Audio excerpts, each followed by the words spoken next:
royaume du Maroc a 1300 ans d'existence. Donc, il peut exciper de sa dimension civilisationnelle.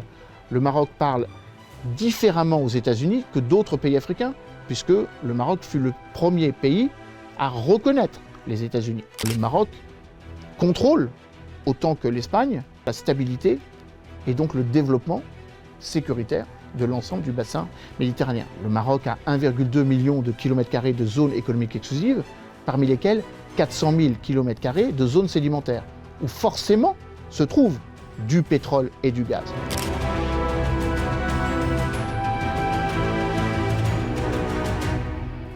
Quels sont, d'après vous, les principaux succès de la diplomatie marocaine, ainsi que les domaines où celle-ci pourrait jouer un rôle beaucoup plus actif et influent? L'intégration, je dirais pour résumer en quelques mots, la réussite diplomatique continentale. Désormais, l'Afrique a une voix qui est plus audible qu'elle ne l'était il y a encore une dizaine d'années. Désormais, le G20 s'appelle le G21, ou va s'appeler le G21, et il en est question ces derniers jours à Accra, à l'occasion du sommet des ministres des Affaires étrangères de l'Union africaine, pour étayer l'idée qu'à défaut d'une représentation des 54 pays qui méritent d'être mieux entendus, les uns autant que les autres, que la nécessité, évidemment, doit être étayée d'avoir une présence diplomatique d'une voix africaine au sein des organisations de régulation internationale. Le G20 en est une, le Conseil de sécurité, indiscutablement, des Nations Unies en est un autre, le système onusien également. Donc je dirais que la première réussite, c'est d'avoir, avec beaucoup de guillemets, conscientisé les Africains qu'il fallait qu'ils parlent d'une seule voix et qu'ils essayent de trouver les moyens de déléguer à des pays qui ont, non pas une légitimité supérieure, mais une historicité. Le royaume du Maroc a 1300 ans d'existence. Donc, il peut exciper de sa dimension civilisationnelle. Le Maroc parle différemment aux États-Unis que d'autres pays africains, puisque le Maroc fut le premier pays à reconnaître les États-Unis, qui l'ont bien rendu, puisque le Maroc a accueilli la première ambassade, la légation américaine à Tanger. Donc il y a un discours très particulier que le Maroc a avec son grand voisin de l'Atlantique Nord, qui peut être bénéfique pour les pays africains qui parfois ont du mal à franchir l'Atlantique au sens littéral du terme. Deuxième élément, le Maroc est au firmament de plusieurs dynamiques géopolitiques. C'est une puissance atlantique, l'initiative du roi l'étaye, c'est une puissance profondément africaine, puisque la conférence de Casablanca, ici même en 1961, a donné les ferments du panafricanisme, avec Mohamed V déjà comme un des principaux initiateurs de cela, avec Léopold Sédar Senghor, avec Hamid Diori, avec le président Nkrumah, le futur président Nkrumah du Ghana, avec le président Bourguiba, celui qui allait devenir le président Bourguiba en Tunisie. Mais également un pan-arabisme qui va de pair avec ce panafricanisme, puisque le Maroc fait partie de l'ensemble des organisations intergouvernementales arabo-musulmanes. La Ligue arabe depuis 1945, l'Organisation de la coopération islamique depuis 1969, avec cet élément supplémentaire, et qui peut paraître paradoxal, et qui peut, dans le contexte très chrysogène qui est celui que nous connaissons depuis 9 mois à Gaza, avec cette particularité d'un Maroc qui préside le comité Al-Quds depuis 1975, et en même temps le Maroc qui a franchi le pas en octobre 2020, en signant les accords d'Abraham, d'une reconnaissance ou d'une normalisation de ses relations avec Israël. Donc vous voyez cette double dynamique qui lui donne une capacité d'être absolument, irrémédiablement et incontestablement soutien de la cause palestinienne, et en même temps d'être un pays qui peut parler à d'autres nations qui n'ont pas la même relation vis-à-vis de cette question. Panarabisme, panafricanisme, logique atlantique, on en a beaucoup parlé. On n'a pas beaucoup parlé de la dimension méditerranéenne.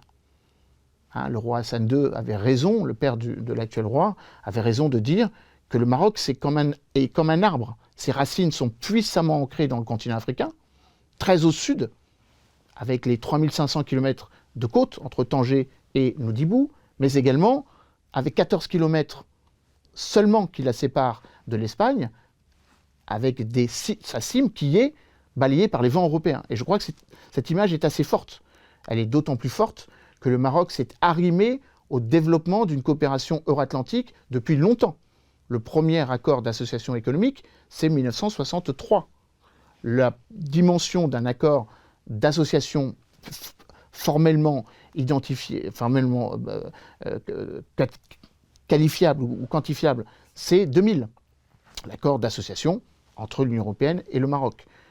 Et puis bien évidemment, on pourrait rajouter l'accord sur la pêche, l'accord agronomique, l'accord agricole. Tout cela conforte l'idée que le Maroc a sa destinée aussi dans un espace euro-méditerranéen.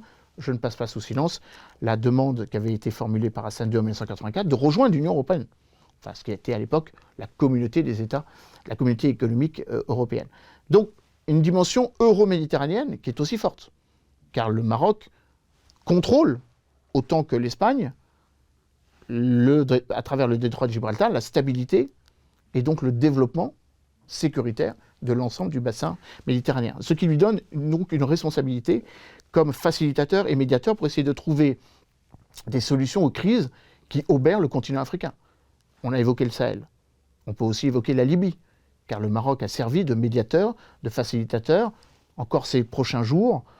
Est-ce que ce sera à Skirat, comme en 2015? Est-ce que ce sera à Bouznika, comme en 2017-2018? Mais une négociation intra-libyenne, parfaitement légitime, pour pouvoir trouver enfin une issue de stabilisation au conflit libyen qui, malheureusement, depuis 2011, n'a pas beaucoup avancé, en tout cas, à perturber le processus électoral.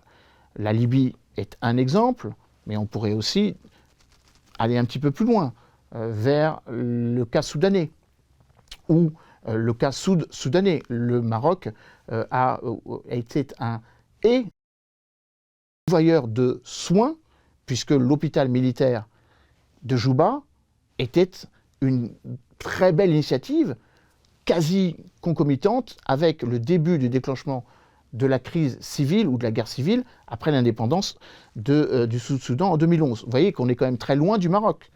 On est très loin d'un objectif qui est, enfin, d'un intérêt stratégique évident. Donc cette idée selon laquelle le Maroc doit développer sa coopération avec non seulement les pays qui lui sont voisins, littéralement voisins, l'Algérie, le Maroc étant plus compliqué à appréhender, mais en dessous, le Sénégal et la bande sahélo-sahélienne, mais également l'Afrique centrale, mais également l'Afrique australe ou l'Afrique orientale.